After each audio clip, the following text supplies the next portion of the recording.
నేను doctor Monica, MS OBG.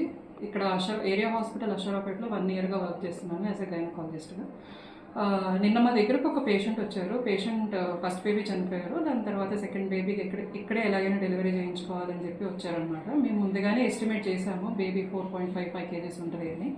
కాదు, ఇక్కడ మేము మోస్ట్ నార్మల్ డెలివరీకే ప్రిఫరెన్సెస్ ఇస్తున్నాము కాబట్టి ఫస్ట్ నార్మల్ డెలివరీ ట్రై చేద్దాం. ఒకవేళ కాని పక్షంలో సెకండ్ ఆప్షన్గా సిజేరియన్ అని పెట్టుకున్నాము. కాకపోతే సో ఇండక్షన్ స్టార్ట్ చేసామన్నమాట. 2 డోసెస్ ఆఫ్ మీసోప్రోస్టాల్కి. సెకండ్ డోస్ ఆఫ్ మీసోప్రోస్టాల్కి ఫుల్ డైలటేషన్ వచ్చేసింది. దాని తర్వాత డెలివరీ అనేది నార్మల్గానే ఏమి ఇబ్బంది లేకుండా అయింది. బేబీ పుట్టిన తర్వాత 4.5 కేజీస్ ఉంది. తల్లి బేబీ, మదర్ అండ్ బేబీ ఇద్దరు బాగానే ఉన్నారు.